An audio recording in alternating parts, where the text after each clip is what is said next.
We literally picked him up when they bought off on him. And I did have a meeting. That was like my first time showing something to George. I remember John Hench coming in and Marty and Randy and into one of the conference rooms. And we put all this artwork up, and George came in too. And so I got to show him the robot. And in an inimitable George Lucas way, went something like, nodded a little bit and said something like, yeah, it'll work.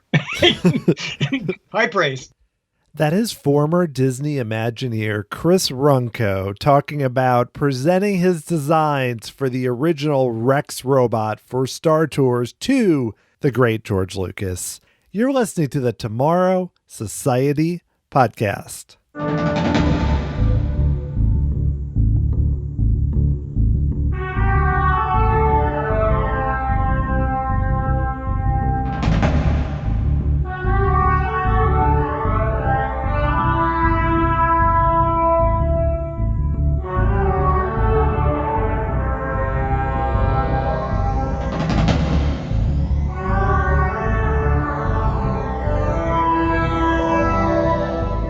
Thanks for joining me here on episode 134 of the Tomorrow Society podcast. I am your host, Dan Heaton.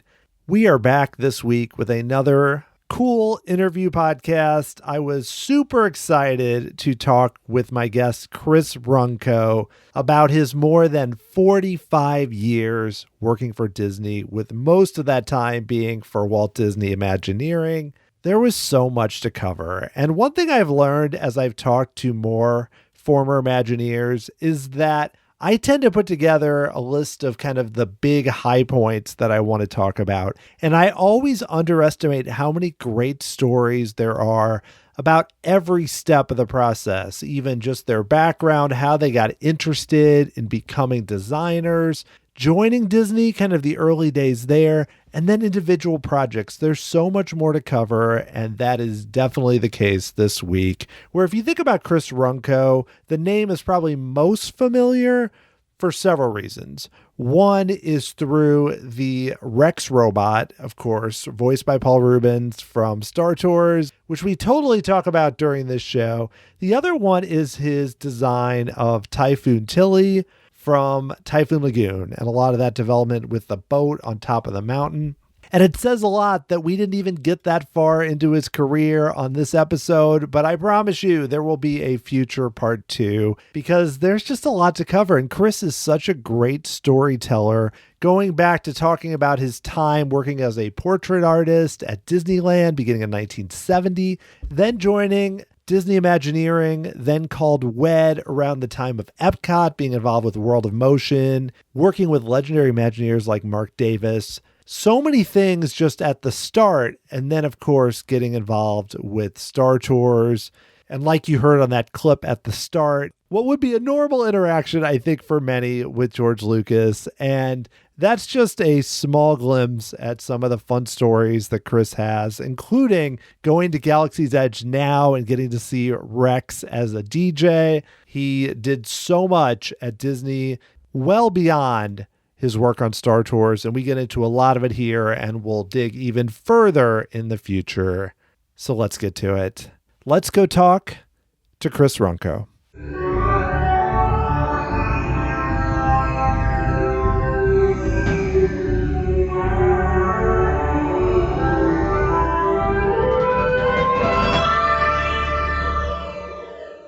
I'm excited because you've worked on so many cool things, but I would love to even get started before that. I'm curious, when you were younger, how did you get interested in becoming a designer and ultimately end up working at Disney? Serendipity is one of my favorite words. In fact, I read a quote from Walt, which I just saw recently, where he was talking about so many of the things he and his colleagues did was involved serendipity, where you find things that you didn't know you were looking for. Based on, there's an old Persian tale called the Princes of Serendip, very ancient tale that he got that from. It's interesting to look back at it. So I learned to draw and I learned to build things very early in life. My dad did carpentry. He was a civil engineer, and my mom was an artist. She did a lot of watercolors. So I always had those influences as I was growing up, and did quite a variety of things in terms of everything from doing art projects. My mom still has somewhere some of my artwork from when I was in kindergarten and first grade. I think I did a portrait of George Washington and Abe Lincoln when I was in kindergarten or first grade, and she saved it, which I guess was a little precocious for a 5-year-old or 6-year-old. Anyway, so those influences were always around, and I built a lot of things. So here's something, and again, I've looked back at this, and now I see the pattern to it. I studied all kinds of art, or learned all kinds of art when I was in high school, and, well, even before that. But in high school, I did graphic arts, I did theater arts, I designed sets, I designed floats for our high school to put in the city parade, complete with special effects. I built a flying saucer, an air cushion vehicle, actually, which worked like the flying saucers at Disneyland from years ago. I built one of my own with a couple friends of mine. We actually had one flew around my driveway, about 10 feet in diameter. Very loud. It used a 3-horsepower engine and an actual wood airplane propeller. So it sounded like a wood chipper. All these things. I had no idea there was a pattern this was leading me anywhere. When I went to college, I signed up as a physics major because I really enjoyed science, which also came in handy years later when I was in special effects. But nobody where I grew up in La Habra, California, nobody knew anything about Imagineering or theater, really that there were careers in theater design. One of my art teachers told me, why don't you be a medical illustrator? You like science and you like art. And that's the best he could think of for how you put those two things together. So, and I'd never heard of Imagineering. Of course, I'd gone to Disneyland from when I was as early as I could. Probably when I was about 5 years old was my first trip. But those were the kind of things I was doing. A lot of artwork, a lot of different kinds of artwork, special effects, and it was all stuff I really enjoyed. So I went to college as a physics major, got talked out of that in one semester. One semester of calculus did me in as far as being a physics major. And then I started taking art and literature classes, and that's what I ended up getting a degree in. What got me to Disney was after my freshman year, I was looking for steady work, looking for some summer job. La Habra is just the north part of Orange County. Almost everybody said, maybe I could get a job at Disneyland. So I went down and applied for a job that first summer. I went in, they looked at my resume, and I remember the guy looking at me and saying, it says here you do caricature. Now, I'd signed up like everybody. I said, how about being a ride operator? I thought that was a very cool idea for a job. And the HR guy looked at me, the recruiter, and said, I see here that you've done caricatures. Could you do portraits? And I said, sure. Not really knowing how well I could, but I thought, yeah. And he said, well, we need people on our Main Street Art Festival doing portraits. So why don't you talk to one of them, one of the people that manages that? So I waited there a little bit, and the manager from Art Festival came over and told me the kind of thing that they were looking for. And he said, why don't you go here? I'll take you over. We'll get some of the materials, and you go back to your, and drop some samples for me and bring them back in a couple of weeks. So I got the chalk and I got the paper from him and went back to school and drew everybody, all the guys in my dorm. I drew pictures of them. One of them still has one of them at least. And to me, it looks terrible now, but nevertheless, I did a whole bunch of them.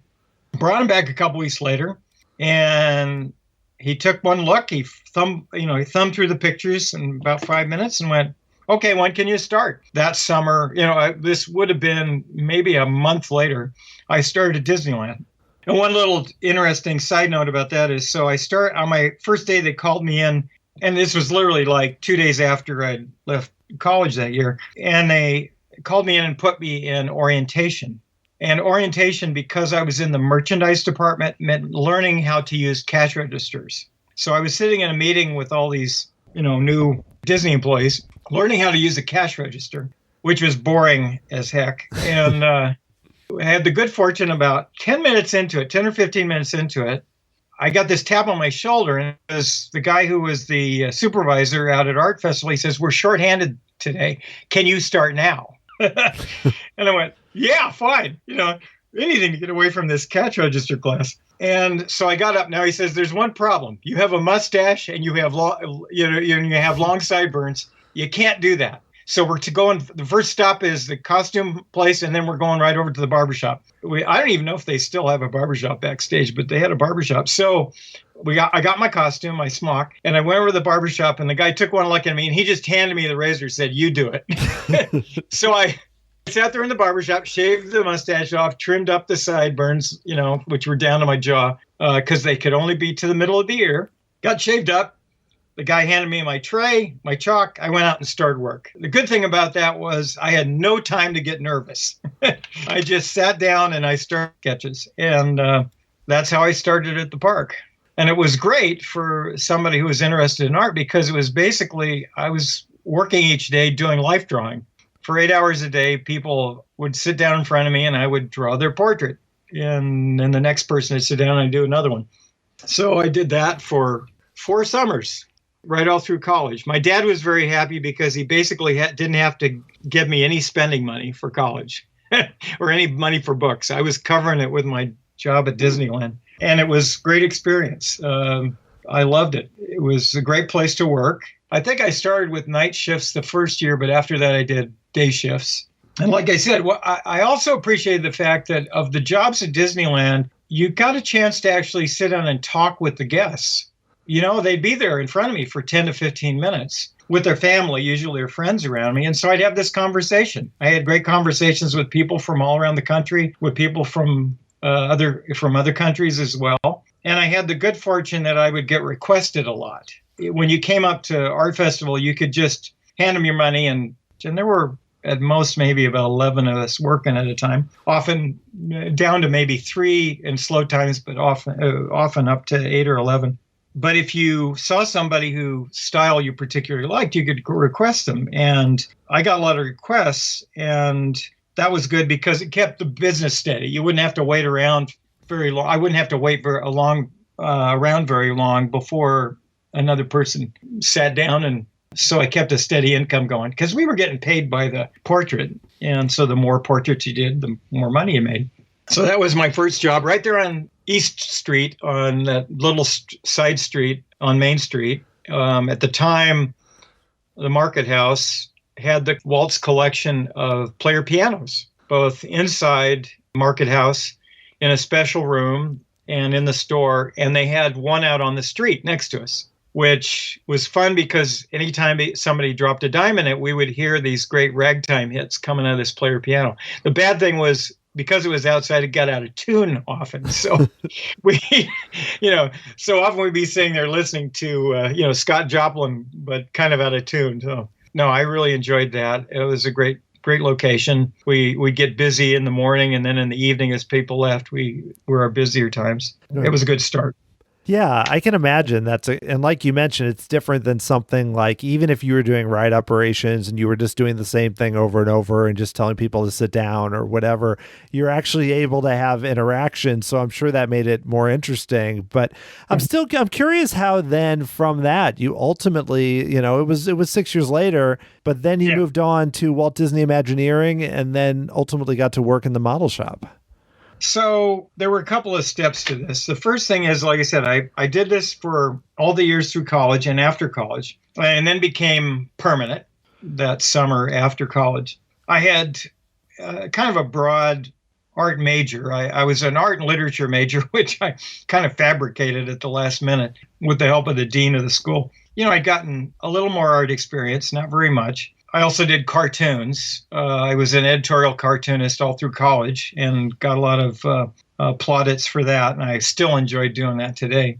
So anyway, after college, I needed to they made me permanent, but when you started out permanent at Art Festival, you got a total of maybe 8 or 12 hours a week. You would come in on the weekends because it wasn't busy enough during the week. And, I was just not making ends meet with that few hours in a day in a schedule. I did a little bit of freelancing doing the portraits elsewhere, just around town, but that wasn't a great way to make money either. So I was interested in finding something else. And I love how analog this is compared to today. But one day, as I was leaving work, that first, like after the first summer, so this would have been early '74, I think. So I'd been there that as an art festival that long. Anyway, in '74, I'm walking out past the harbor gate where all the employees went out, and we had time clocks where we clocked our time card out. And next to it was a bulletin board where they had like the latest deals, people selling cars, apartments for rent, et cetera, et cetera. And I'm looking at it, and I noticed a 3x5 card there, and it said, wanted model builder for small Disney company to build props and models. I thought, oh, that sounds interesting. That might be something I could do. So I called them up. And the next week, they had me come in for an interview. And the guy I interviewed with, a wonderful guy who originally, he was from Imagineering, actually. This was a little company called McGlashan, and their stock in trade was they built shooting galleries, or they maintained shooting galleries, like the old shooting galleries at Disneyland was part of their work. They provided all the lead pellets, and they maintained the guns and all that kind of thing for the shooting galleries. And they were starting to do electronic shooting galleries. I think that's about the time that we had put in electronic shooting galleries into Disneyland, into Adventureland and Frontierland. Most people don't remember there was one in Adventureland too. Anyway, and they were building props, for those galleries. And they were also building arcade machines. Anyway, I went and interviewed, and what they'd done is they'd brought a couple of Imagineering people down to help them kind of develop their design work and their prop building skills. So Jim Elliott, who ran the carpenter shop at Imagineering, he was down, who was originally from Thailand. He was the model shop supervisor there. So I interviewed with him, and he liked my stuff, even though it was sort of just a box full of props and sketches and things. I had an animator's table that I built for myself and with the carpentry. So he was impressed with and some paper mache. I had a little paper mache. So he liked what he saw, and the boss of the place, he introduced me to the guy who ran the place, and they hired me. So I started work there, quit at Disneyland, and was transferred to McGlashan. And I was there for a few years, and I did get to work with a handful of people who would come. People would come there temporarily from Imagineering, like for a few months, to work on projects. And so I got to meet some of these folks. Some of these guys told me, you ought to think about getting a job up at Imagineering, at WED. We called it WED most of the time. You ought to think about getting a job at WED. The model shop is adding people because we're about to start this big new project called EPCOT. And so they're starting to build up. So after a couple of years at McGlashan, I took their advice and I called up and I arranged to go up for an interview. I sent in an application, and I got an interview arranged kind of on the spur of the moment. The guy called me up and said, can you be down here Monday at 8? Wow. And I'm like, well, okay, fine. So again, no time for fear, So I pile all this stuff into all my resume or portfolio. I literally had a box, and it had paper mache pieces and photos of like things I built on these arcade machines and stuff. Oh, I'd also met Sam McKim, because Sam McKim designed a lot of things for the shooting galleries and for the arcade machines. I go up and show up at the front door, and Shakespeare was there to meet me. He says, I wish I'd known you were coming. I would have helped you get ready for this. I go, oh, okay. But they ushered me into this room, and thank God I did not. I discovered what I'd walked into was the end of a meeting with all the executives of the company. And I sat down at the table with my box full of stuff. And I was surrounded by, who I found out later, Marty Sklar, Claude Coates. Ken Anderson might have been there. Bill Martin, the architect, was there. Orlando Ferrand. Anyway, it was like the top brass of Imagineering were around this table. And I walk in with my box full of stuff. And so I start pulling things out, and I'm, and showing off, and they're handing them around, and they're looking at them. And Marty picked up this one. I never forgot this. Marty picked up one of my sketchbooks, and he started to riffle through it. And I went, oh, that's just a sketchbook, just preliminary sketches. He said, I really love to see people's sketchbooks. It shows you how they think. Never forgotten that.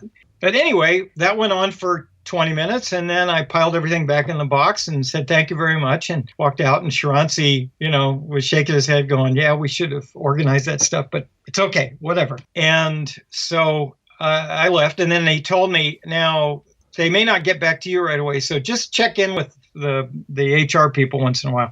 So about once a week, I'd call up and say, hey, so what's going on? Anything happening? And they'd say, we'll get back to you. We'll get back to you. About a month later, I got a call from the recruiter up there, and he said, yeah, we'd like you to start in our model shop. How soon could you start? And I said, well, I should give 2 weeks notice. So I did. And 2 weeks later, which was July 1976, 1976. And that's how I remember. I thought, freedom! It was actually, it was June. Well, let's see. No, it would have been like June or July. I think it was July. So July of 1976, I started in the model shop. Thus began that part of the journey. It was I was so excited to be there. I think my supervisor at McGlashan was happy to see me go. He and I hadn't hit it off that well. That's another story. So, but anyway, of course, my friends were real excited, and I went up, and sure enough, almost the first thing I was put on is starting to build models for EPCOT pavilions, like the World of Motion. I did a lot of model work for the original World of Motion, which is where I got to be working with Claude Coates, and Ward Kimball was there at the time working on gags with Claude. And so that was my intro to the model shop. The very first model I worked on was a model of Discovery Bay, a land that never happened in that form at Disneyland. This was Tony Baxter and Tim Kirk, and who was working on the Circus Land part of it. But Tony had this, and you'll see that in Tony's artwork, the Discovery Bay with the Hyperion blimp or dirigible in the center of it. A really wonderful idea. It connected right to Big Thunder. But my very first job in the model shop at Imagineering was to make miniature Dumbos for that model. I think that would have been probably 1/16 or 1/20 scale. So that meant these little Dumbos were about 3/8 of an inch long. Wow.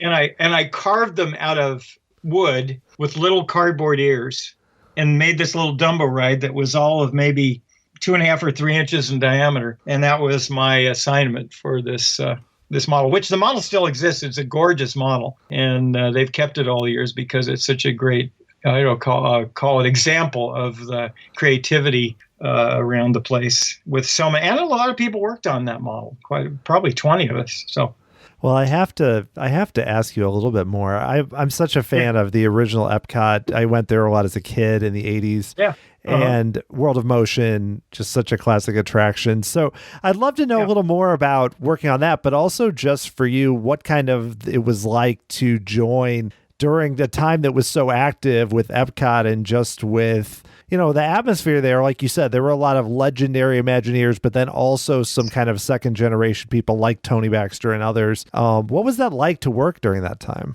For someone like myself, who has always been a very curious type, it was heaven. It was like I was working in the middle of a place where the walls were covered with artwork that changed every week.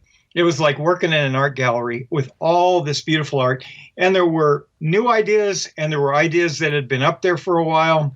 Marc Davis's office, they had what they called the Gold Coast, which is in the front of the building, the windows on the first and second floor with windows out to the outside. That was the Gold Coast on the bottom floor. And that was Marc Davis and Brime, and these guys all had offices down there. And Marty had one in the corner where he stayed through his whole career. And you could go anywhere, and people were very open. And I would wander around those halls anytime I wasn't in the middle of a project. And Mark's office always had big storyboards, the 4x8 storyboards covered with his artwork. And he was always pitching something like that. I got a kick out of it years later. One of the things he had on his wall during that period was the Snow Queen. He had these wonderful thematic sketches of a ride that he was interested in doing they just called it the Snow Queen. It was these beautiful sketches of polar bears and penguins ice skating and this beautiful queen with a shimmering outfit all made with snowflakes and things. Of course, these are ideas that if you go back and look, the crew that did Frozen, they picked up these sketches to do that. that they're part of the reference they refer to about how they designed the movie, because this is a ride that, Marc never saw built, but he loved the idea. So he kept it kind of as to keep it fresh in people's minds. He still had artwork from the Great Western River Expedition, which was going to be a Western version of sort of a Pirates out in that you'd go out in the model shop, and here were remnants of it, like model, the 1 inch to the foot models that you could walk through. They were up on platforms at head height, and you could walk through it and see this beautiful work, which is the same design tool they'd used for Pirates and Mansion. And so here were these wonderful models. There was a model of Mineral King, one of the iterations of Mineral King, the Disney effort to build a ski resort up there at one point. And those were, they'd kind of shove them off in the corner, and they'd sit there gathering dust for a few years. Then finally, maybe they'd pack them away. And unfortunately, a lot of them, they would just destroy them rather than save them. But that's the kind of thing that was around on every wall and in every corner. And of course, to this day, the sculpture shop is like a magnificent museum. There's 2 sculpture shops, and this still happens, is we would have our drawing classes in there. And you're surrounded by cabinets on the walls that are full of models, the original models that were done by Blaine Gibson and Adolfo Procopio and these wonderful sculptors that worked with them. And it's literally, you're looking at the models from Mansion and Pirates, and then the EPCOT models are in there now and more recent projects, but they still use those as a sculpture shop, and they still have wonderful sculptors working there. But if you look at, there's some clips in one of the recent Imagineering videos that they posted on social media where they tour, where one of the young designers walks you through briefly into one of the sculpture shops. But we could walk in there anytime. You walk in and go, "Hey, Blaine, what's going on?" Adolfo taught me, one of the next projects I did was working on Big Thunder. That was like the project where I got to build models for it and then do special effects later. So I was working on those models, and Tony Baxter carved the original 1/4 inch to the foot model of first he did a small, I think 20th scale model of Big Thunder, because, he's the concept designer that came up with it. And then we built a 1/4 inch scale model of that. I was working on the model with him. Well, he carved them out of clay. And then Adolfo showed me how to build plaster casting to cast those clay models into plaster, which we did because that's the way we figured out rock work. Again, to look at this, I look at it now and I feel like an old geezer. I go, yeah, back in the day, But the way we did build Big Thunder is we built this 1/4 inch scale, 1/4 inch to the foot scale model of the whole thing, beautifully painted and everything. Then I made these plaster casts of the mountain. Then we sliced the plaster cast every inch, when we sliced one horizontally and then one vertically north-south, one vertically east-west. And then we drew those contours onto paper. And then the architects took those. It was all very manual process. Now this is done by scanners. We have a room. You roll the mountain into a room.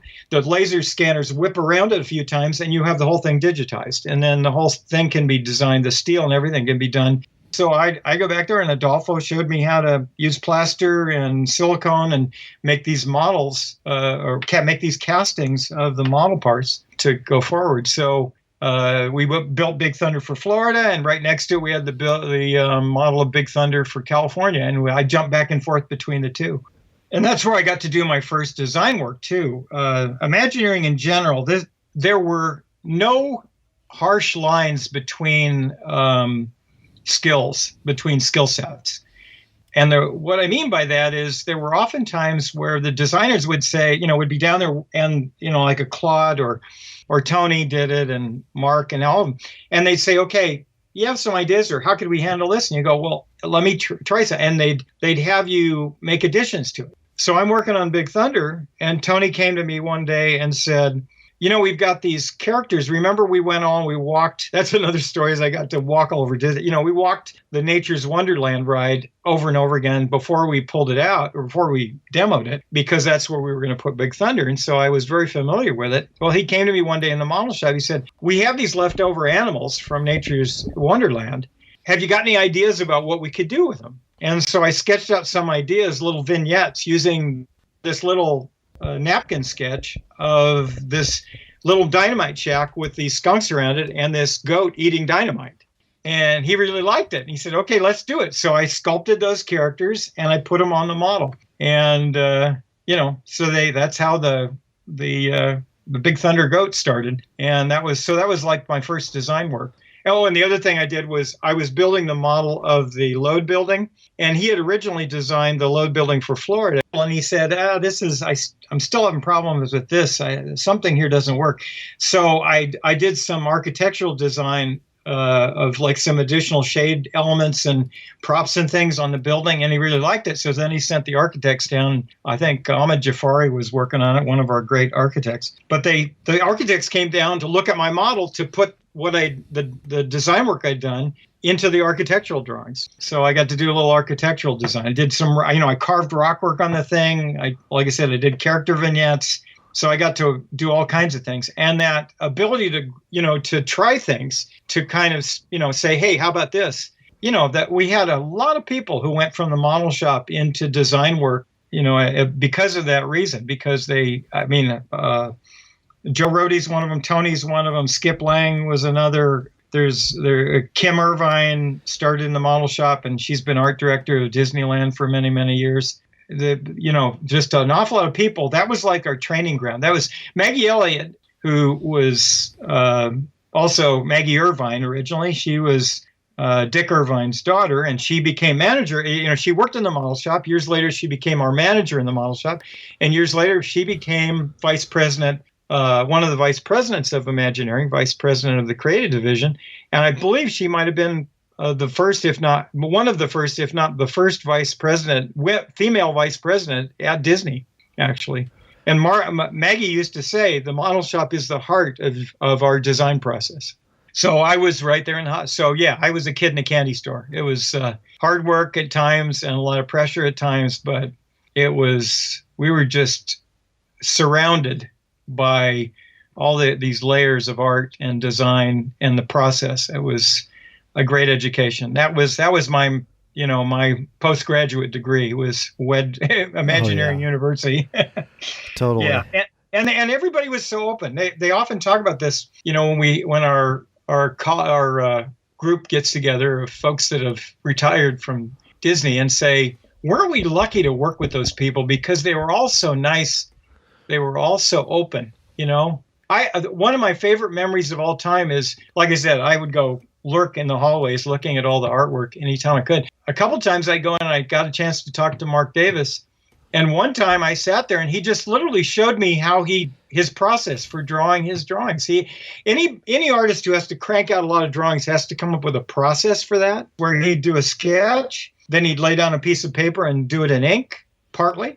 Then he would have that art with that paper mounted, and then he would do his watercolor and then come back and touch it up with ink. And I was sitting there and he was describing it to me and showing me the pens he used and the paper he used and so forth and so on. And he was my hero. It's like if there's ever anybody who designed I wanted to imitate and, borrow from as much as possible was Marc. We were surrounded by so many wonderful artists. It was, you could just soak it in if you were open to it, roaming around as, everywhere he went. Not to mention walking across the park, walking across the walkway to the north and walking into the Mapo building, where you walk down Pelican Alley and surrounded by like pieces of Abe Lincoln and squirrels and ghosts and, all this stuff, where they'd actually built the monorail, the original monorail, and where they were building in this great building, building animation, the animation for the parks. My God, it was, and it still is. It still is so rich in all the design work that's done by all the tremendous talent that's there. Oh yeah, I mean, I can't imagine just being able to work with so many talented people.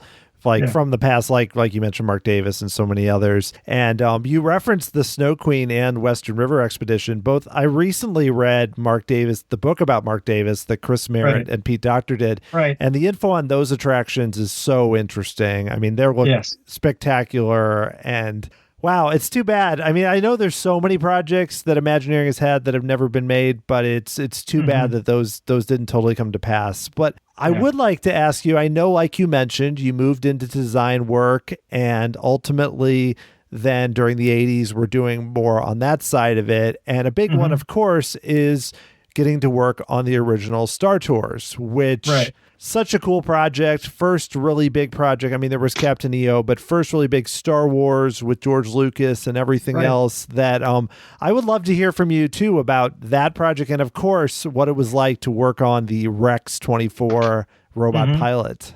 Well, this was one of my favorite times at Imagineering.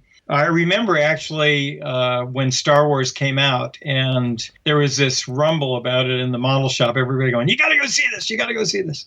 And I will never forget seeing it for the first time. It was such a wonderful combination of unique storytelling and great technology. The people that did that. I got to meet some of those folks later on as we were working on Star Tours.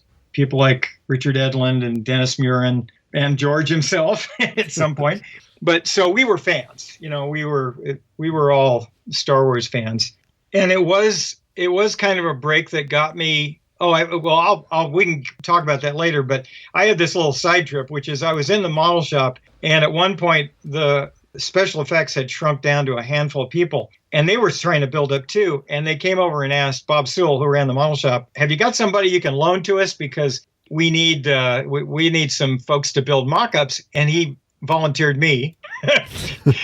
And so I went over to work temporarily in special effects doing mock-ups. Well, after I'd been there about 6 months, Bill Novy and Mark Fuller, who were running the place, came to me and said, we really like you here. We think you fit in really well. Can you stay?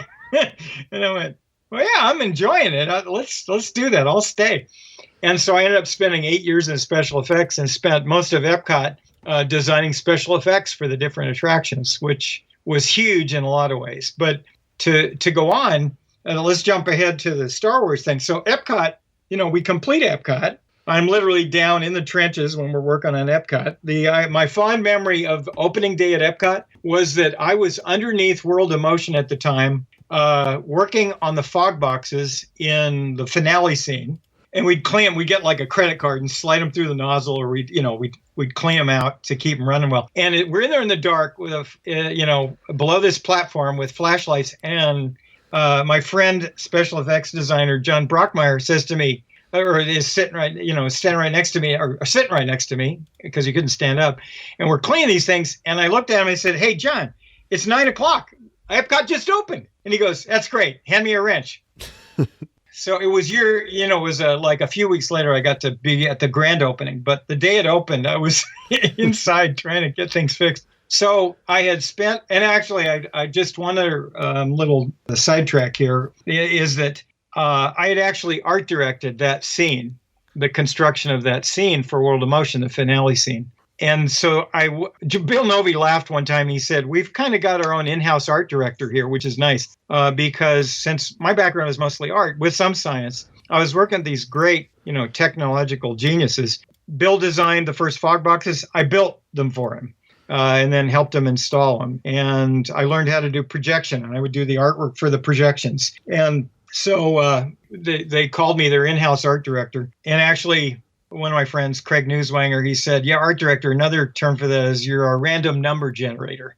I guess that's an engineer's way to look at it. So I was doing this hybrid. I was a special effects designer, but I was getting to do some, I would art direct the mock-ups. I would build props and design the mock-ups so we could show off the effects like lava and things, that we'd come up with so people could see it in their context.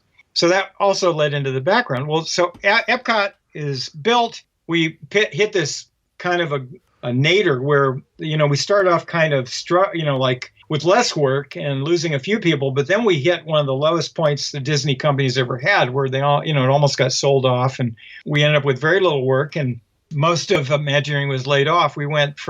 Special effects went from approximately 150, 200 people as a department down to 10 over the course of about 6 months. And I was one of the 10. And so there were this little handful of us left in special effects. So few of us that they actually moved us into the model shop, which had also shrunk. So there I was working in the model shop again, but as a special effects designer. Well, in the middle of that, one of the things they did is they had a contest. And the contest was to design walk-around characters for EPCOT. So I threw in some ideas and I won. I designed a couple of walk around characters. And so as a result, I got to be, first I won the contest, which was very cool. But then I got to build a couple of mock-up robots to take to EPCOT. One of them, he looked like kind of a salt shaker. We actually borrowed one that was that a small company had built and then dressed him in an EPCOT costume and had him walking around. And it worked really well. And I designed a couple others. One that looked like a roll-around TV antenna. It was like a tripod on wheels, and it had this antenna up above, and the antenna would, a little bit like the Luxo lamp, the antenna would look at you and talk to you and nod up and down. So I got to design a bunch of these. So I was doing this while I was, again, like I talk about kind of the lack of barriers. I wanted to do it. I asked, I got into it. The contest, was one in, and I started doing some design work as well as doing, special effects design. So I designed a couple of these roll-around characters.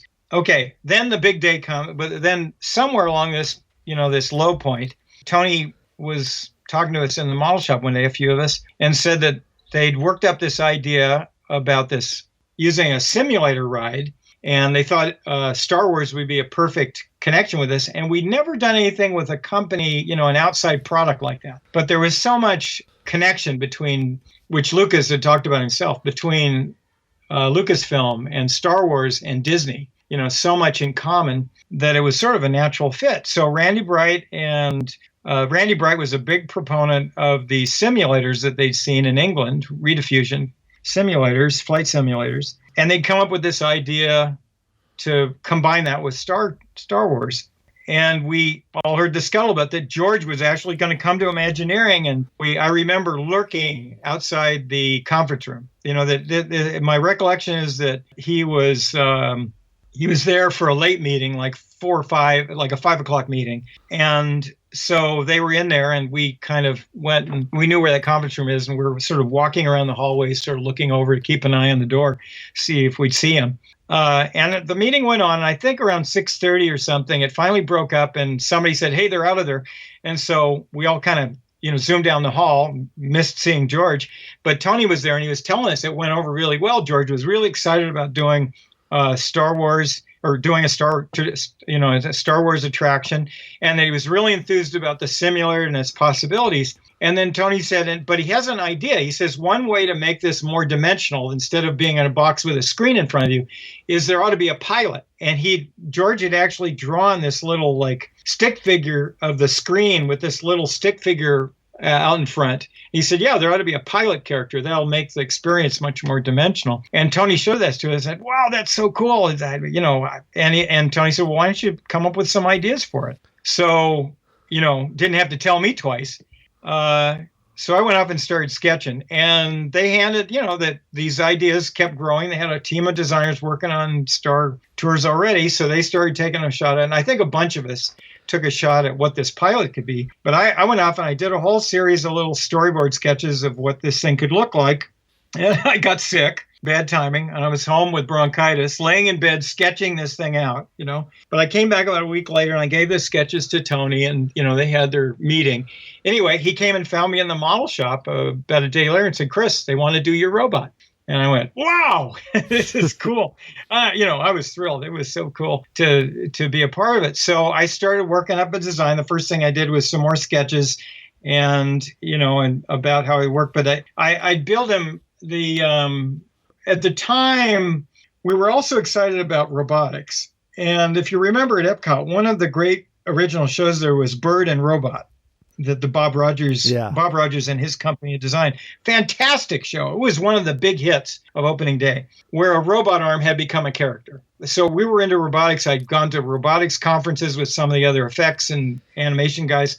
Anyway, we were all into that. So some of the early versions of Rex were more like a robot arm with a head on it, and some arms attached to the arm and things. So I had a lot of different versions, but I settled on this thing. I called it the Swiss Army knife version. And that was partly to do with the fact that, he was going to be in this sort of cockpit area, open on one side, but with a console on the wall. And so he had to reach in a lot of directions. And that's why I kind of narrowed down to that, where I thought, okay, I'll give him a bunch of arms, and so he can tackle it all at once. But he's got to be able to look at the screen and then pivot around and look at people. So, he's got to have this rotation. So it was about a foot tall, and the parts moved, and it was, and then I did some real careful drawings, and then I built a full-size maquette of him out of foam and wood, and there's a big tube of paper that the blueprint machines used at the time.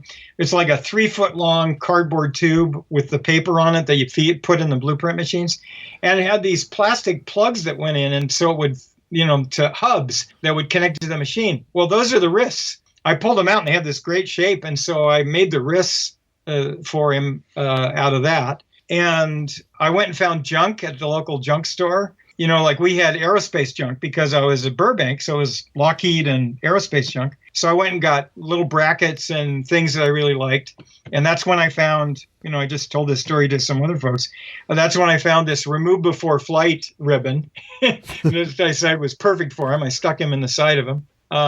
And and one other thing it had is he had erector set parts in him because I still have my old erector set from when I was a kid. So when I made the visor, I needed something to make pivot points and all for the visor to pop up and down and for his head to rotate. And I got my erector set parts, and actually his head had erector set parts for the animated pieces in him. So I built this full-size maquette of him.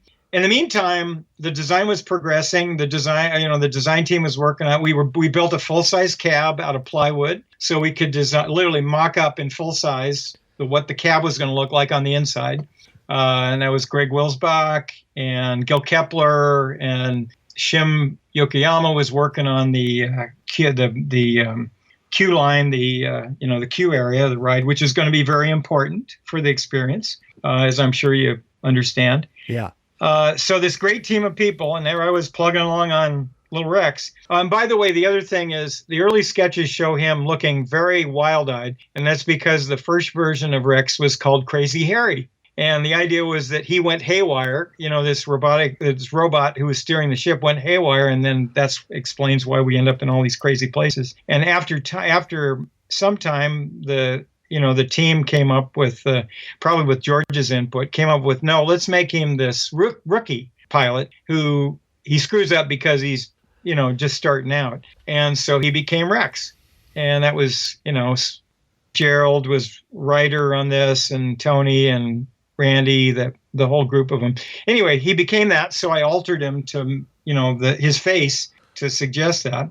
And we put the full-size Rex maquette in the full-size cab mock-up and figured out the details of like how he, his interface with the controls and stuff. And anyway, and then we literally picked him up when they bought off on him. And I did have a meeting. That was like my first time showing something to George. I remember John Hench coming in and Marty and Randy and into one of the conference rooms. And we put all this artwork up, and George came in too. And so I got to show him the robot. And in an inimitable George Lucas way, nodded a little bit and said something like, yeah, it'll work. High praise. He and Walt Disney, as I understand, were both known for being kind of taciturn, and like not saying much, when they, that'll work was like high compliment, So I was very excited that he liked it too. So the next step was I literally picked up full-size maquette of Rex out of foam and wood, and we rolled him over to Maple, right into Pelican Alley, and the guys there took him and said, okay, we'll take it from here. And then I would go over and see what they're doing. And they literally measured off my maquette and then made metal spinnings and bought parts. And I told them where I got some of the prop parts that I got, Joe Factor Sales, surplus store. And they literally bought parts for their first crew of Rexes, those first 4 or 5 that we built. And, mounted some of those onto him. And then I'd cast things. I'd carve, some of the props on him are carved out of wood and then cast. And, of course, I had to go get some more remove before flight ribbons. Yeah. But they built them over the next few months. In fact, years later when they were doing the Paris version, they called me up and said, Chris, do you have any drawings of him? I said, yeah. Why? And they said, because we have literally no documentation on him. Well, I had done production drawings of him as I built the full-size one. I have like 2 inches to the foot, I think, or an inch and a half to the foot, a drawing of him in scale, from several angles, and of his parts like hands and stuff. So I made copies of that and gave them to him so they could make some more Rexes. But it turned out they had just, that's the way Mapo worked back then too, is they often would get mock-ups and they just get out a measuring tape and calipers and they just build to match. They didn't go through. Now everything is designed, typically it starts off on CAD and, and grows from there, literally growing parts these days, or machining, whatever it takes. But, back then, a lot of it was kind of just rule of thumb, so to speak. So they started building a full-size one. And then actually, I moved on to work on the Q line. I started building other robots, which I built out of LGB garden scale trains, G scale trains, parts, and toy parts. And then I got to work on the Goose Droids. Chris Tietz, a wonderful art director, designer, had come up with the idea of taking the old geese from America Sings and turning them into those robots. And we had to, design heads and things. So I took his sketches and I designed the head, based on Chris's sketches. So that's what I got. And the baskets. We didn't have the biggest budget for stuff like that and props and things. So we did get some stuff from Lucasfilm, but a lot of it was found in costume stores and dumpsters, and Mapo spare parts. Those baskets were running around with this accumulation. So I designed the basket and I threw the props in, and the baskets all had a band around them, a decorative band, and the graphics in it, we basically put everybody's birthday on there. They all had numbers on them, and the team, I got everybody's birthday, and all the baskets had somebody's birthday on them, except we ran out before we got to my birthday. So then Tom LeDuc put my birthday on the console in front of Rex. I was in the buttons there. It had my birthday on it. Well, that's all great. Those are such great stories, especially about just kind of the way you had to kind of put it together from stores and shops and basically to create him. And of course, Rex ultimately was removed when they added C-3PO for the new version, but lives on, of course, at Galaxy's Edge as the DJ in Oga's Cantina. Yeah. So Well, what do you think about that, about him getting another chance to kind of appear in the new Star Wars area? I love it. It was so much fun to find out because I was working on other projects at the time, and there was a whole new crew that was working on Galaxy's Edge, and I didn't know too much about what they were doing. And I felt a little bad when that C-3PO took over for him. As much as I liked the new show, and there he was in a crate, or the old version of him in a crate in the queue line. And I'm kind of close to the little guy, so I wasn't really glad that had happened. Yeah. But then when I think it was Tom Fitzgerald that told me one day, or one of them said, by the way, did you know we're going to use him in Galaxy's Edge? I said, you're kidding. That's cool. What's he going to do? He says, a DJ. He's a DJ? He was a pilot. Now he's a DJ? How's that work? But, it was exciting to hear that. And, characters, it's amazing how much they mean to all of us. And especially to the guests and to all of us, because we're all Disney fans and guests. But how long the lines get for the longest lines in the park are usually for the character meet and greets, right? Anyway, I think that what Tom told me one day, I saw him at an event, actually shortly after I retired at a company event, and he pulled me aside. He said, Chris, I got to tell you a story. He says, we just had a presentation to the staff at Disneyland, walking them through the Galaxy's Edge project. And then we also did one for, it might have been D23 folks, or I can't remember. But he said, we walked through all these things and got all these oohs and ahs. But the biggest applause I heard was when we mentioned that Rex was going to be the DJ. I laughed. I said, well, Tom, I guess we must have done something right. But I got down there. First time I got to see it, which was probably about a month after Galaxy's Edge opened, before Rise of the Resistance had opened, just that the first opening. I got down there for the first time and saw him, and of course I had to get my picture taken next to him and listen to him. And I loved the banter and the songs, and I love the way sometimes he forgets that he's not still a pilot. His dialogue is great. It's but then, even more thrilling to me was I went to the little robot shop, building your own robot. The whole process is so cool. It's so much fun. I've got to go back and build one. But I'm walking on, and what did I find on the shelf but a remote control Rex? He's about 18 inches tall, and he's amazing. He talks. You can take the controller and roll him around. You can actually use him as a DJ. You can he plays Bluetooth. You can hook up your iPad to him and have him DJ with your own music, And his head goes up and down, and his arms rotate around. There's a little small design flaw, which they should have asked me. But they designed the toy. The arms bump into each other when they rotate. When they counter rotate, all the arms rotate, and they bang into each other, so they can't pass. Anyway, I thought, geez, somebody should have paid attention to that. So here I am playing with this thing. So I was so excited, and I bought two of them. I have one for spare parts in case I wear the first one out. But he's sitting on my dining room table, and I love to say hi to him in the morning and plug it in, and he says hi back, or usually, and his voice, whoever wrote him, and they had Paul Rubens do the voice for him, which was such perfect casting. He does the voice for the toy, and so I have this character on my table that's the character, aside from a few cosmetic modifications they made to him to make him the DJ. He's Rex, and it's just, I can't tell you, how much fun it is. Years ago, they did build a little toy of him. I have one on my desk here. It's about 3 inches tall, and all the parts rotate. And it was so cool to see this little toy of him, something you'd drawn up to become a toy. But then this toy that I can actually play with, and make it. His head goes up and down kind of slow. That's one thing I did with the maquette was we figured out things like how fast everything should move, including how fast his head and his visor should pop up and down. And his head goes up on the toy. His head goes up very slowly. Here I am picking the toy apart, the design of the toy apart. I got to talk to those guys, those toy designers. But no, it's so cool. And my grandkids, of course, love him when I let him touch him, when I let them touch him. And they rove him around. He runs around the floor. He's like a remote control car. You can make him go around and spin, and it's terrific. And I especially love the music. And his dialogue is so cool. He's just, and like I said, this little bit of forgetting he's a pilot. He has these great lines in it, and one of them is, "You look familiar. Did you ever take a ride to Endor?" So yeah, what a great.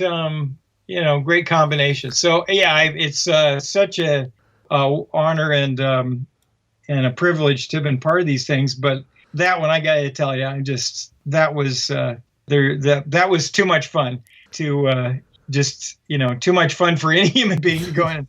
And they've turned this into a brand new character, and he's as lovable as always. Oh, I love the fact that they made this toy, because to me, it's great that Rex is living on, but the fact that I didn't realize till I heard you talking about another show that they even had a toy like that, and the fact that it talks to you, and the music part is just because I was listening to like a playlist of the Cantina the other day, the Spotify, and then you could play it through Rex. To me, it's amazing. I love it so much. Which reminds me, I got to look up that playlist. There's a few of them out there, and they're all like great. It's amazing. Yeah. There's a real cool Easter egg on the toy. Okay, when you push the button to chime that used to happen in Star Tours, when they'd have the announcements, there's the little chime first, right? Yeah. On Star Tours, when you push the Bluetooth setting, that happens on the toy. Oh my gosh, that chime is great. Richard Bellis did the chime. It's perfect. Oh my gosh. All right. Well, I will say, Chris, that we have so many more things that we could cover, and I think we're going to do another part. I know if you're down, we will do a second part where we will talk about Typhoon Lagoon and Girls We Overrun so much more. But I want to finish with kind of a big question, which I like to ask a lot of people that have done Imagineering and become successful designers, is there's a lot of young people, and I know the industry is kind of uncertain right now, but especially when the industry starts to ramp back up, who are interested in becoming Imagineers and working in the industry. Just given your experiences, I'd love to know some advice you might have to give to young designers about, things they should study, or even just the overall approach they might want to take. Sure. Let me start with, I love this industry. I got into it, by a series of happy accidents, like I said, and there are no accidents, right? But there's a lot to this industry. What I love about it is we are creating three-dimensional movies. Okay? That's what a theme park is. It's experiential. These keywords, experiential, immersive. One time we had one of the designers from a really well-known video game company, and I'm forgetting his name off the top of my head, but he'd done some of these super popular games. And people were talking about, so he did this presentation to Imagineers. And at one point he said, I got to tell you, basically the reason I got into this business is because I wanted to build my own Disneyland. And that's what I'm doing. Disneyland is the model for my games. And I thought, that's right. It's, the experiential, the fact that a whole world is open to you and you can go in any direction. I love that. And to me, whatever the state of the economy is now, there's a medium here and we're getting more tools all the time to get into it. VR, augmented reality, virtual reality, the advances in robotics, just the advances in video technology. All these things give us new tools to create that immersive environment and immersive experience in ways that we've never seen before. And still, it relies on the basic things. It is a theme park, and park, is very important. Landscape, land develop, like the landscape, and our landscape architects I loved working with the landscape architects because these were not just. It wasn't just horticulture, like knowing what plant would work great, and I had, great in what place. And, I got to spend time with the inimitable Bill Evans, the original landscape architect, along with Ruth Shellhorn. I'll throw in her name that very few people know. But these people who designed Disneyland, and, their story's great. And again, so many happy accidents. Bill worked for his dad, who was a renowned landscaper in L.A., and Walt hired Bill to do his yard. And when he saw what he could do, he said, Bill, would you like to come work for me? I have some projects going on. And Bill ended up being the quintessential designer of landscape for, Disneyland and then for further Disney projects. That's how the landscaping began. So this story of happy accidents and events, we all are a part of that. But what I was going to say about the industry, so I see tremendous possibilities in this, in what there is. I mean, aren't you all ready to go with the child and with the Mandalorian, right? Stand next to the Mandalorian. And you see, and secondly, the industry has mushroomed. When I started back in the 70s, Imagineering was a one-of-a-kind out. There were people doing theater, there were people doing opera, there were people doing planetariums, there were people doing movies. But here's a place where we kind of put all that in one place. And then Universal came along and got bigger and bigger, and a lot of Disney people ended up working for them. And we became like this nice rivalry, which rivalry is good. It makes people work harder. So that rivalry was a very friendly rivalry, and still is. But now this is a worldwide industry. And the first thing I tell everybody who's interested in this business is, as a student, whatever, the Themed Entertainment Association, TEA. Their website is teaconnect.org, if I remember right. I hope it's not .com. Anyway, look it up. But Themed Entertainment Association.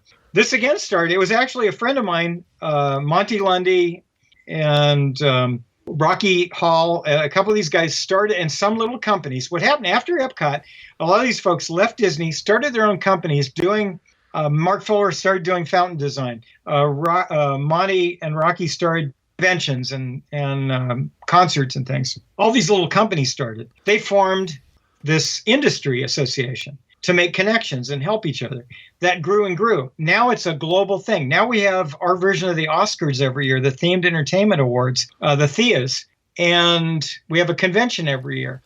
We have a program called Next Gen, TEA Next Gen, again, which you can find mentioned on the TEA website. And it's for students in colleges in particular who are interested in this business to make connections. They have an intern program with a lot of these companies. There are now schools around the country and around the world that focus on themed entertainment. It'll be part of an art department. You can take themed entertainment classes at a place like Art Center and others around the country. I'm sure there's many more. I've mentored at classes at USC. Friends of mine run a themed entertainment class at USC. So now there's a farm club. There's colleges that have people focused on what this form of entertainment and experience is. which combines so many things. But the bottom line is, so that those are great connections. You can find those companies, look at TEA, and you'll find out what companies in your area, focus on this kind of work. And it may be that they're designing. Another thing is restaurants. There's themed restaurants. There's now immersive theater, which is more experiential theater, where you go with the actors through spaces. And I've designed some of those myself. There are all kinds of possibilities because, we're all building the holodeck. Imagineering now actually has kind of a holodeck, a whole room that's done with digital projection to help in the design process. Anyway, these tools come along, and along with these tools, and you just had a conversation not long ago with Daniel Joseph, wonderful special effects designer, the heir to Gail Gracie, who I was fortunate enough to work with, the original Illusioneer. Daniel's talked about the technology and the possibilities, but he also mentions that there's still these good old basic tricks, smoke and mirrors. Magicians and illusioneers work with smoke and mirrors, and we can still do amazing things with mirrors and projections and water and basic elements. That foundation is still there. It's not all high tech. There's still the art of landscape architecture. There's still the art of good interior design. All these skills that come together to do a theme park, and they are useful whether you're designing your backyard, the backyard barbecue, or an event, or a huge theme park. So I think the possibilities are endless in the field. I encourage people to get into it and just get as broad an experience as you can in everything that relates to it. So like I said, my initial steps were I had a mom who was an artist who, gave us tools to learn art, but I also had a father who was really good at carpentry. We built things, and I learned how to build things. Very important to learn that side of it too, how to make three-dimensional things, to grow them, now with the 3D printers is one tool, but also just to carve clay and plaster. Those are the tools. Those tools are still a big part of the whole picture. So it's there's great projects going on all around the world. You can tell I'm an enthusiast, and I encourage anybody to get into it who's really got the desire.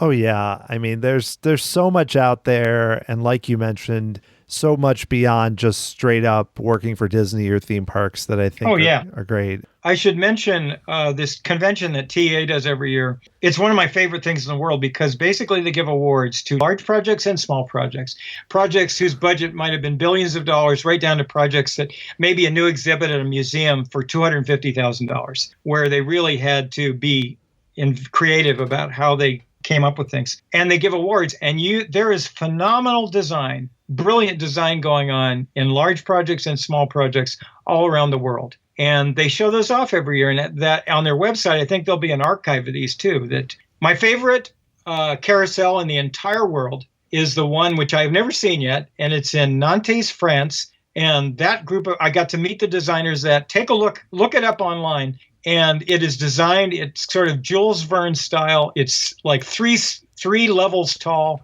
and it's one of the most clever things anybody's ever created. So anyway, like I said, it's and we've worked with phenomenal artists in Asia, in China, in Singapore, in Europe. That is TEA opens the door to tremendous possibilities everywhere. And so the thing for a student to do is take a look at that, find other people who are interested, look for the programs in the schools that have things along those lines, and then just go do it. Get your hands dirty and work on it. And that's the difference. I mean, film and video games have tremendous possibilities too, but I love the fact that our pixels are concrete, as my friend Don Carson used to say. I'm so excited just about so much of the design, and I want to see that carousel too. That looks really interesting. But look it up online. It's beautiful. It's built by the same people who did like about a 25-foot tall, 30-foot tall walking elephant. Wow. That you can ride on. You climb in the howdah on its back, and you ride on it. Same people designed it. It's brilliant. Yeah, look them up online. I will. Okay, well, before we finish, Chris, I just wanted to know, I know you retired from Walt Disney Imagineering ultimately, and you're still doing some other work, which I think is really cool. So I'd love to hear for you just a little bit about kind of what's keeping you busy right now. Well, I have family and I've got grandkids that due to the pandemic, I haven't seen much lately, but I'm sure I will soon. And one of our, it's been really enjoyable to share with these little guys some of the things, have fun making things for them. But the other things I've done is one of the biggest things was I started working in immersive theater. I got real excited about that. And there's tremendous immersive theater experiences around Los Angeles put together by brilliant people. Of course, this is kind of on hiatus until the pandemic is behind us. But one of the things I got to do is I worked with a little Shakespeare company, first designing sets for some of their their basic productions, but then it's called the Shakespeare Center of Los Angeles. Their director, Ben Donenberg, had this brainstorm. He loves Disney and he loves the Haunted Mansion. He said, we want to do a Macbeth that's immersive.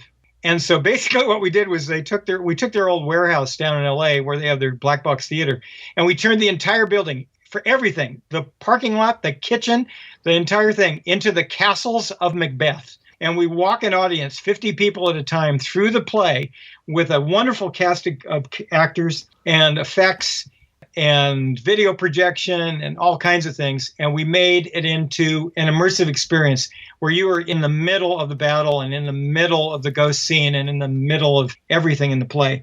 And we did it 3 years in a row, because this last year we weren't able to. And it was done on a shoestring. It's not a big production, but there's projects like that going around LA that are just, and in other cities as well, I'm sure. Immersive theater, tremendous possibilities there.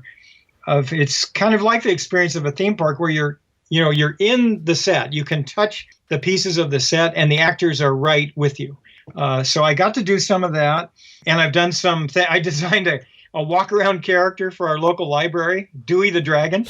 So the Burbank Library has this walk-around dragon that shows up once in a while at events and reads books to kids, and that's been fun. And I'm working on, let's see what else recently that's been a lot of fun. I've done cartooning for different people. One of my other favorite things I've worked on lately is I decided to do a big Halloween display this year and then a Christmas display. And what I did, I turned my entire front yard into a miniature golf course, a haunted miniature golf course at Halloween, and then Santa's miniature golf course at Christmas with playable holes. It's and with it had a golf cart with that a skeleton was riding around in, and projections and flying stuff, circling through the air, mechanical effects, and and I had so much fun doing it. Spent way too much time and too much money doing it, but it was so much fun. Our whole community does this. When I got it done and looked back at it, I said, I guess I must have been in the right business, because I still really love doing this. So yeah, it was so much fun to throw together. So that, and I also do watercolors and illustration on occasion. I've done portraits for people. I keep my hands busy, and it's all. If anything, I have too many things that I love to do. I'm also working on a couple children's books, some related to things I've worked on in the past. So I'm hoping to pull that together at some point. And that's the more I learn about it, of course, the more I find out that's a tough. That is a job that takes a lot of persistence, a lot of perseverance. But I'm real enthused to give that a shot too. Because we used to storyboard rides, and a storyboard and a book, an illustrated book, are very much a similar kind of thing. Well, wow. I'm glad to hear that you're doing so many things, and it actually it's perfect, kind of fits with your advice answer, because it just shows how many different things you can even be doing well beyond Imagineering, and I think it's great. So, Chris, this has been excellent. I'm really excited to dig even further in the future, but this has been a blast. Thanks so much for being on the podcast, and I believe that you may be posting some of your work and such on Instagram, so I'd love to hear a little bit about that and make sure listeners know where to go. Yeah, this is something I just decided and was getting some advice from my son, who's my sons, who of course are much better at social media than I am. What I'm planning to have is an Instagram page, and it'd just be Chris Runco 52, 52 being the year Imagineering started, and also happens to be the year I was born.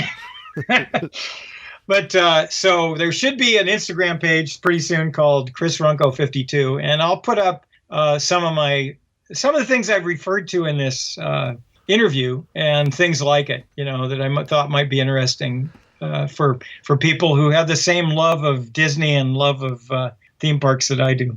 Thank you. Well, excellent. Well, Chris, this has been great. Thanks so much for being on the podcast and being able to tell some of your stories from your great career.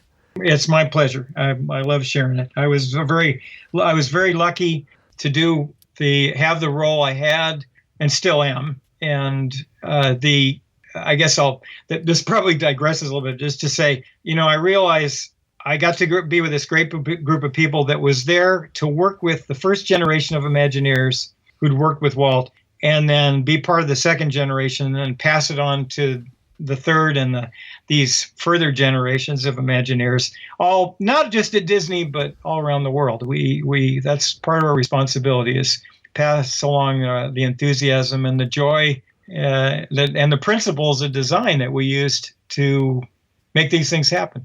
So I feel very proud and happy to have been a part of it. I wanted to give a big thanks to Chris for being so generous with his time. I can't wait to dig even further into Typhoon Lagoon, Grizzly River Run, the Monsters, Inc. attractions, so much more from Chris's career.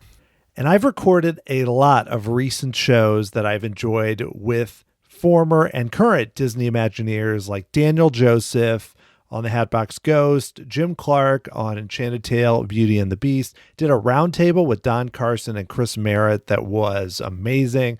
You can find those and a lot more at tomorrowsociety.com/podcast with an S at the end. Thanks to everyone out there who's been supporting this show through Patreon by joining the Tomorrow Society as an official member.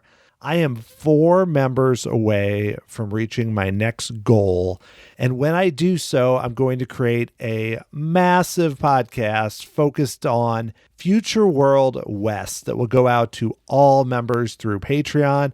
I'm going to spotlight the Living Seas, the Land Pavilion, and Journey into Imagination, look at the history, talk about the rides and the various incarnation, include a few fun clips too. I did something similar with Spaceship Earth that is available, nearly 2 hours long, going scene by scene, available to all members out there, plus other bonus podcasts, quick hits, Tomorrow Society Bulletin monthly show that I do talking about the latest news. We just heard today that Ratatouille will not be out till October. That is something surprising to me, and also makes me wonder about what will happen with Guardians and Tron and when those might come out.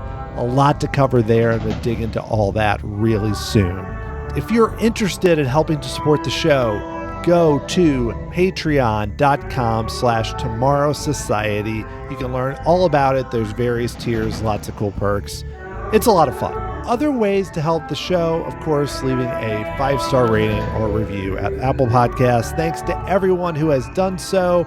Really helps to spread the word about this show. And of course, the simplest thing to do is just tell others about the show. Put something out there on social media, but most important, just tell your friends and family. I really enjoy talking to people like Chris and other experts on theme parks, have a lot of fun shows on the way, and your support really makes this happen. And of course, if you'd like to get a hold of me, email me, dan@tomorrowsociety.com. Follow me on Twitter at TomorrowSOC, Facebook or Instagram at Tomorrow Society.